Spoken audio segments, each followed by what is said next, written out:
Hello, I am Seema and welcome to the Hindi version of part 23 of the chapter Organic Chemistry Some Basic Principles and Techniques.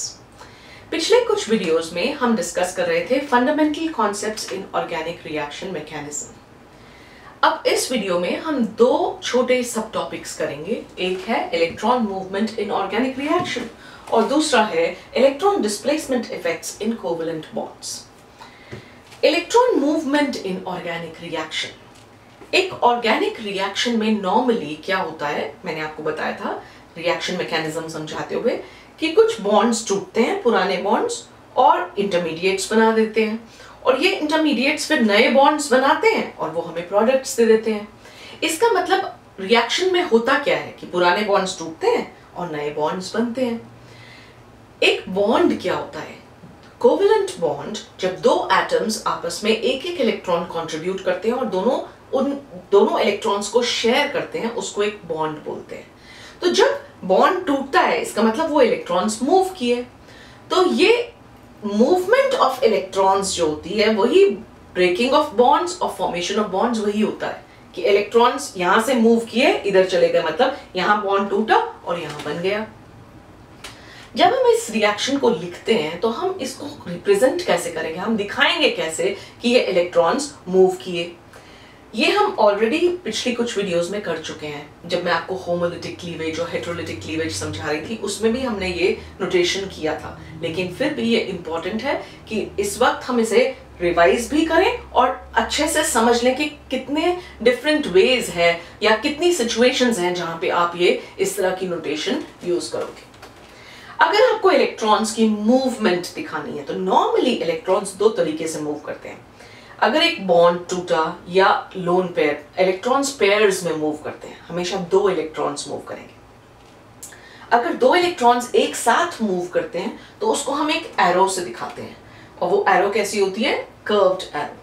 ठीक है, उस curved arrow में वो दोनों ends होते हैं, तो वो दिखाते हैं कि दो इलेक्ट्रॉन्स एक साथ, यहां जहां टेल है वहां से इलेक्ट्रॉन्स शुरू हुए और जहां टिप है उसकी वहां पर वो आके खत्म हुए, मतलब वो वहां पे शिफ्ट कर गए।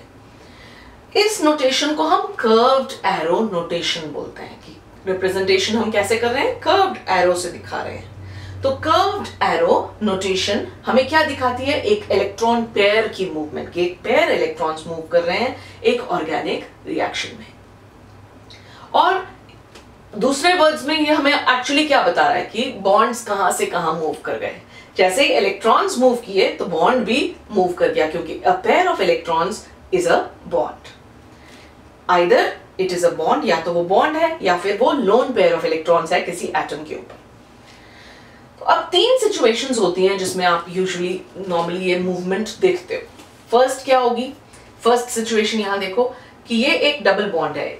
हमेशा जब भी डबल बॉन्ड होता है, पहला बॉन्ड दो एटम्स के बीच में सिग्मा बॉन्ड होता है और सेकंड बॉन्ड जो होता है वो पाई बॉन्ड होता है। तो अब ये पाई बॉन्ड, सेकंड बॉन्ड जो है यहां से मूव किया और इस तरफ आ गया। इसका मतलब पाई बॉन्ड के जो दो इलेक्ट्रॉन्स थे वो मूव किए और वो एटम वाई था इस तरफ आ गए। तो प्रोडक्ट में हम क्या देखते हैं कि ये जो डबल बॉन्ड था ये तो सिंगल बॉन्ड ही रह गया।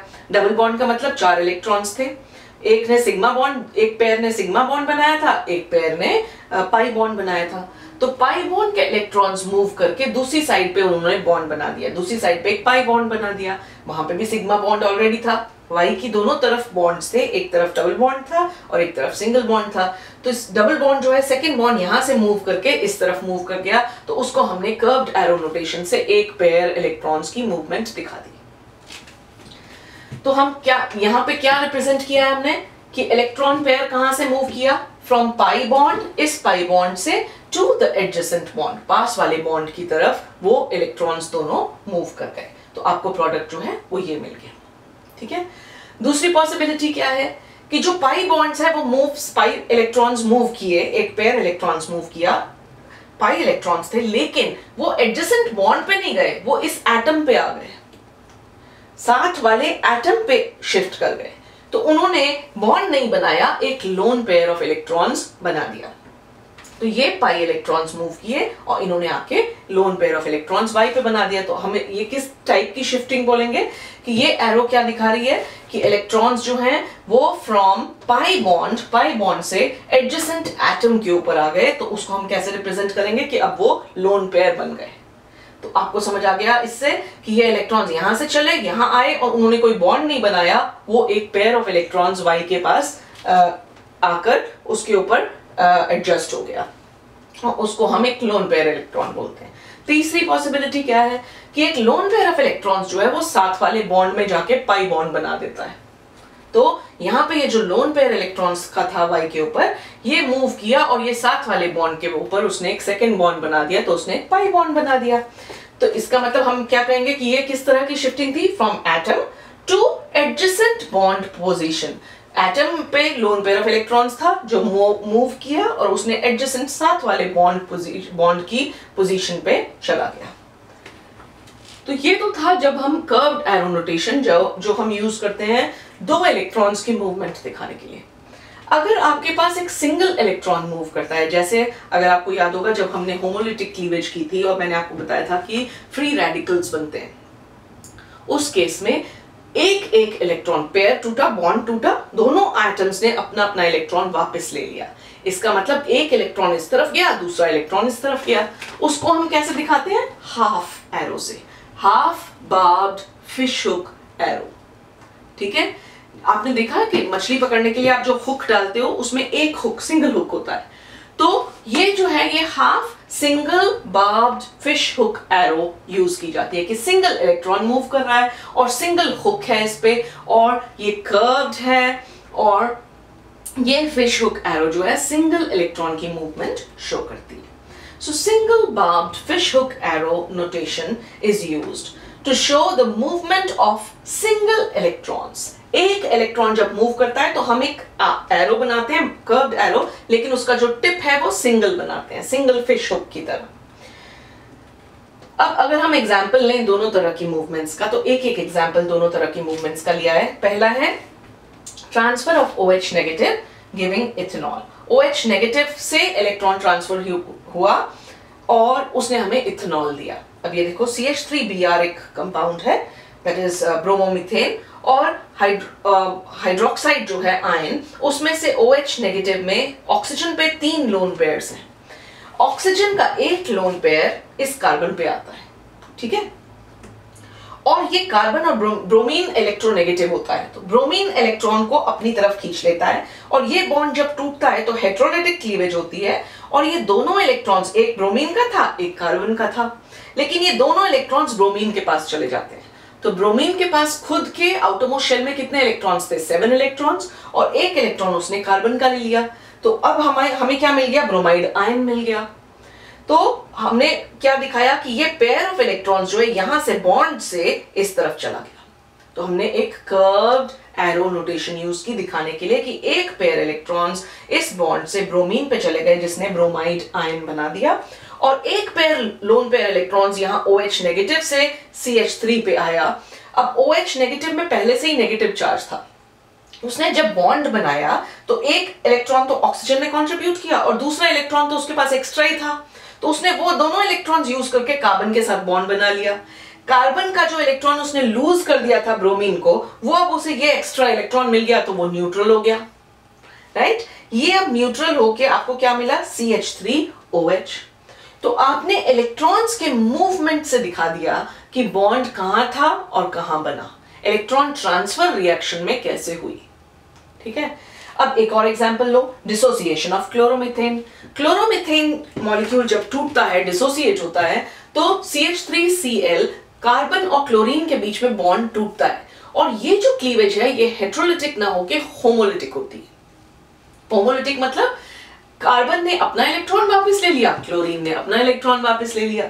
जब दोनों अपना अपना इलेक्ट्रॉन वापस ले लेते हैं तो इंटरमीडिएट्स बनते हैं फ्री रेडिकल्स। तो आपको मिलेगा मिथाइल फ्री रेडिकल, कार्बन को अपना इलेक्ट्रॉन एक मिल गया और इस क्लोरीन को जो इसने अपना इलेक्ट्रॉन डाला था यहाँ पे इस बॉन्ड में, वो उसको वापस मिल गया। तो दोनों को हमने इस तरह से कर्व्ड फिश हुक एरोज से दिखा दिया और दोनों फ्री रेडिकल्स बन गए, जो कि एक रिएक्शन इंटरमीडिएट है।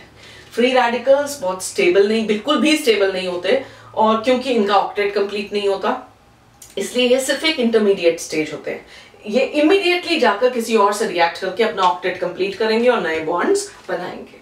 लेकिन आपने रिएक्शन मैकेनिज्म समझाते हुए in half fish hook arrows से दिखा दिया कि ये जो क्लीवेज हुई थी ये होमोलिटिक थी और इसमें दोनों को अपना एक एक इलेक्ट्रॉन मिला और इस स्टेप में कहीं आयंस नहीं बने थे, जबकि हेटेरोलिटिक क्लीवेज में हम दिखाते हैं कि आयंस बनते हैं।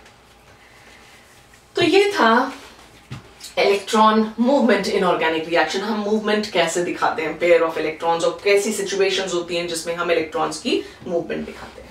अब हम आते हैं सेकंड सब टॉपिक पे, वो है इलेक्ट्रॉन डिस्प्लेसमेंट इफेक्ट्स इन कोवेलेंट बॉन्ड्स। जब इलेक्ट्रॉन्स मूव करते हैं किसी भी कारण से, चाहे वो पुराना बॉन्ड टूटा, नया बॉन्ड बना या इलेक्ट्रॉन्स शिफ्ट हुए किसी कारण से, वो हमेशा मॉलिक्यूल में पोलैरिटी दे देते हैं। जब भी इलेक्ट्रॉन नेगेटिवली चार्ज होता है, अगर इलेक्ट्रॉन किसी चीज से दूर जाएगा तो वो चीज पॉजिटिवली चार्ज हो जाएगी क्योंकि उससे नेगेटिव चार्ज दूर चला गया।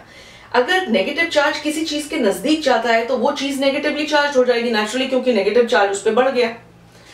तो जब भी इलेक्ट्रॉन्स डिस्प्लेस मूव करते हैं, चाहे वो कंप्लीटली मूव कर जाएं या वो शिफ्ट कर जाएं, ऐसी इलेक्ट्रॉन्स की थोड़ी सी जो शिफ्टिंग होती है वो मॉलिक्यूल में पोलैरिटी पैदा कर देती है, मतलब पॉजिटिव और नेगेटिव चार्ज का सेपरेशन कर देती है। तो इलेक्ट्रॉन डिस्प्लेसमेंट का इफेक्ट क्या होता है कोवेलेंट बॉन्ड पे? जब भी इलेक्ट्रॉन थोड़ा सा भी शिफ्ट करेगा, बॉन्ड टूटा नहीं, जरूरी नहीं है कि बॉन्ड टूट गया और टूट के नया बॉन्ड बन गया, नो। जैसे ही इलेक्ट्रॉन थोड़ा सा भी मूव किया, चाहे वो मॉलिक्यूल के अंदर ही हो, वो मॉलिक्यूल में पोलैरिटी क्रिएट कर देगा। अब पोलैरिटी जो क्रिएट होती है दो तरह से हो सकती है, या तो वो जो मॉलिक्यूल, वो जो स्पीशी है, कोई ना कोई ऐसी स्पीशी मॉलिक्यूल के अंदर ही प्रेजेंट है जो या तो इलेक्ट्रॉन अट्रैक्ट करती है क्योंकि उस एटम की इलेक्ट्रोनेगेटिविटी बहुत ज्यादा है, जैसे ऑक्सीजन होगा। तो या तो कोई एक ऐसी स्पीशी या सब्स्टिट्यूएंट मॉलिक्यूल के अंदर ही प्रेजेंट है, तो वो क्या करता है, वो अपना इफेक्ट तो दिखाएगा। अगर वो ज्यादा इलेक्ट्रोनेगेटिव है तो वो बॉन्ड पेयर को अपनी तरफ अट्रैक्ट करेगा और उससे क्या होगा कि बॉन्ड खुद जो है वो नेगेटिवली चार्ज हो जाएगा, और जो दूसरा एटम है जिससे इलेक्ट्रॉन दूर चला गया वो पार्शियली पॉजिटिवली चार्ज हो जाएगा। इसका मतलब मॉलिक्यूल में पोलैरिटी पैदा हो जाएगी। जब भी ऐसी पोलैरिटी मॉलिक्यूल के अंदर ही कोई एटम हो जो इस पोलैरिटी को क्रिएट कर रहा है, तो ऐसी पोलैरिटी परमानेंट होगी, हमेशा वो पोलर ही रहेगा, क्योंकि वो एटम इलेक्ट्रोनेगेटिव या इलेक्ट्रोपॉजिटिव उसके मॉलिक्यूल में ही है और वो हमेशा रहेगा, तो वो अपना इफेक्ट हमेशा शो करेगा। ऐसा जो इफेक्ट है, जो पोलराइजिंग इफेक्ट जो होता है, परमानेंट पोलराइजिंग इफेक्ट रहता है, वो कब होता है? जब मॉलिक्यूल के अंदर ही कोई ऐसा एटम या स्पीशी प्रेजेंट है। एग्जाम्पल लो कि आपके पास एक डब्बा है जिसमें नेल्स हैं, लो आयरन के नेल्स, उसमें आप एक मैग्नेट रख दो बीच में, सारे आयरन नेल्स मैग्नेट से चिपक जाएंगे। अब आपने उस डब्बे में ही मैग्नेट रखा हुआ है और वो सारे नेल्स मैग्नेट के साथ हैं, तो वो सबके सब पोलराइज हो गए, सबके सब जो है मैग्नेटिक पोलराइजेशन हुई, लेकिन वो सबके सब अट्रैक्ट हो गए उस मैग्नेट से। ठीक है, तो ये हमेशा के लिए पोलराइज रहेंगे, वो हमेशा चिपके रहेंगे, क्योंकि मैग्नेट अपनी नेचर नहीं छोड़ेगा और आयरन अपनी नेचर नहीं छोड़ेगा, है ना। अब दूसरा एग्जाम्पल सोचो कि आपके पास वही डब्बा है आयरन नेल्स का और आपने एक मैग्नेट अंदर नहीं रखा डब्बे के, आपने बाहर रखा हुआ है डब्बे के मैग्नेट, और वो जो डब्बे के बाहर से आप मैग्नेट को ऐसे ला रहे हो और साथ से निकालते हुए लेके जा रहे हो, तो आप क्या ऑब्जर्व करोगे कि डब्बे के अंदर जो आयरन नेल्स है वो डांस करना शुरू कर देंगे। जब आयरन यहाँ पे, जब मैग्नेट इधर है तो वो सब इधर आ जाएंगे। जब आप ऐसे ऐसे ऐसे ऐसे चलाते जाओगे वो सारे आयरन नेल्स उसके साथ साथ साथ साथ साथ चलते जाएंगे, और जब आप उसे हटा के ले जाओगे तो वो वापस अपने आप नॉन मैग्नेटिक हो जाएंगे। तो अब पोलराइजिंग अब भी हुई, लेकिन ये टेम्पररी थी। जब पोलराइजेशन करने वाली स्पीशी मॉलिक्यूल के अंदर नहीं है, बाहर है, तो वो टेम्पररी पोलराइजेशन क्रिएट करेगी। लेकिन अगर वो डब्बे के अंदर ही होता, मॉलिक्यूल के अंदर ही होता, तो वो पोलराइजेशन परमानेंट होती। तो अब तुम क्या समझे इससे कि इलेक्ट्रॉन डिस्प्लेसमेंट जब भी होती है तो उससे मॉलिक्यूल में पोलराइजेशन होती है। ये पोलराइजेशन परमानेंट भी हो सकती है, टेम्पररी भी हो सकती है। परमानेंट तब होगी जब पोलराइजेशन करने वाली स्पीशी मॉलिक्यूल के अंदर ही प्रेजेंट है, और टेम्पररी कब होगी? जब जो स्पीशी है वो टेम्पररी, वो खुद टेम्पररी है, वो परमानेंटली मॉलिक्यूल में नहीं है। तो वो कब होता है? रिएक्शन में जो अटैकिंग रीजेंट होता है, जब वो नजदीक आ रहा है या दूर जा रहा है। अटैकिंग रीजेंट तो नजदीक ही आएगा, तो जब वो नजदीक आता है तो उसका इफेक्ट क्या होता है मॉलिक्यूल पे। तो अब इसे पढ़ते हैं। इलेक्ट्रॉन डिस्प्लेसमेंट में occur in the ground state. Electron displacement मतलब ये जो शिफ्टिंग ऑफ इलेक्ट्रॉन्स है ग्राउंड स्टेट में मॉलिक्यूल के हो सकती है। ग्राउंड स्टेट में सिर्फ तभी हो सकती है जब मॉलिक्यूल के अंदर ही कोई एक ऐसा एटम या एक ऐसा सब्स्टिट्यूएंट है जो इलेक्ट्रॉन्स को शिफ्ट कर रहा है, मतलब परमानेंट पोलराइजेशन कराएगा। और it can take place under the influence of the reagent. ये अगर कोई रीजेंट आ रहा है उसके इन्फ्लुएंस में पोलराइजेशन हो रही है, तो ये दो पॉसिबिलिटीज है, या तो ग्राउंड स्टेट में होगी या रीजेंट से होगी। ग्राउंड स्टेट में होगी तो परमानेंट होगी, और इन्फ्लुएंस ऑफ रीजेंट के इन्फ्लुएंस में होगी तो टेम्पररी होगी। The electron displacement due to the influence of an atom or a substituent which is present in the molecule will cause permanent polarization of the bond. अगर electron displacement एक atom के अंदर ही पड़ा है, सब्स्टिट्यूएंट उसी के अंदर है, उसके मॉलिक्यूल के अंदर ही है कोई ऐसा सब्स्टिट्यूएंट, उससे मॉलिक्यूल में पोलराइजेशन हो रही है, तो वो एक परमानेंट पोलराइजेशन होगी उस बॉन्ड की। एग्जाम्पल्स परमानेंट पोलराइजेशन के दो इफेक्ट्स होते हैं, एक है इंडक्टिव इफेक्ट और एक है रेजोनेंस इफेक्ट। इसका मतलब इंडक्टिव इफेक्ट और रेजोनेंस इफेक्ट ये दो और फिनोमिनन हैं जो अब हम कंसेक्यूटिव वीडियोस में पढ़ेंगे, इसलिए मैं इसका सिर्फ अभी नाम लूंगी। अभी आपको सिर्फ इतना समझना है कि दोनों इंडक्टिव इफेक्ट और रेजोनेंस इफेक्ट्स कैसे इफेक्ट्स हैं, ये परमानेंट इफेक्ट्स हैं। परमानेंट इफेक्ट कब होता है? जब सब्स्टिट्यूएंट मॉलिक्यूल के अंदर ही होता है जो पोलराइजेशन करा रहा है। ठीक है, तो इंडक्टिव इफेक्ट और रेजोनेंस इफेक्ट कब होते हैं? जब मॉलिक्यूल के अंदर ही कोई ऐसी स्पीशी या सब्स्टिट्यूएंट प्रेजेंट है जो पोलराइजेशन कर रहा है। ये परमानेंट इलेक्ट्रॉन डिस्प्लेसमेंट्स होते हैं, नेचुरली परमानेंट। अगर आपने आयरन को लेके नेल्स के डब्बे में ही डाल दिया तो वो परमानेंटली स्टक रहेंगे, तो it's a permanent polarisation. Temporary polarisation कब होगी? टेम्पररी इलेक्ट्रॉन डिस्प्लेसमेंट इफेक्ट्स कब देखते हैं? In a molecule when a reagent approaches it to attack it, कि जब हम अटैकिंग रीजेंट उसके नजदीक आता है तब वो इफेक्ट दिखाई देता है। जैसे मैग्नेट जब डब्बे के पास से निकल के जा रहा था, तो it is molecule when the reagent approaches it, तब कोई रीजेंट आया बाहर से तो टेम्परेरीली वो पोलराइज हो गया मॉलिक्यूल। तो इसका एग्जाम्पल कौन सा है? इसका एग्जाम्पल है इलेक्ट्रोमैग्नेटिक इफेक्ट, और इसको पोलराइजेबिलिटी इफेक्ट भी बोलते हैं। तो ये थे डिफरेंट। अब हम क्या समझे इससे कि inductive effect, resonance effect permanent effects हैं। ये कब होते हैं? ये परमानेंट पोलराइजेशन इफेक्ट्स हैं। ये कब होते हैं? जब मॉलिक्यूल के अंदर ही कोई ऐसी स्पीशी होती है जो उसका उस मॉलिक्यूल को पोलराइज करती है। और टेम्पररी इलेक्ट्रॉन डिस्प्लेसमेंट इफेक्ट कौन सा है? इट इज पोलराइजेबिलिटी इफेक्ट या इलेक्ट्रोमैग्नेटिक इफेक्ट, और ये टेम्पररी इफेक्ट होता है, और ये तब होता है जब अटैकिंग रीजेंट के इन्फ्लुएंस में मॉलिक्यूल पोलराइज हो जाता है। ठीक है, तो ये थे दो सब टॉपिक्स जो आज हमने करने थे, that is electron movement in organic reaction और electron displacement effects in covalent bonds. अब कंसेक्टिव वीडियोस में हम इन इफेक्ट्स को पढ़ेंगे। इसके साथ ही मैं आज की वीडियो वाइंड अप करती हूँ। अगर आपको ये हेल्पफुल लगी है तो थम्स अप दीजिए, इसको सब्सक्राइब कीजिए, मेरे चैनल को अपने फ्रेंड्स को रेकमेंड कीजिए, और बार बार वापस आते जाइए मेरे साथ केमिस्ट्री पढ़ने के लिए। Thank you for watching and bye bye for now.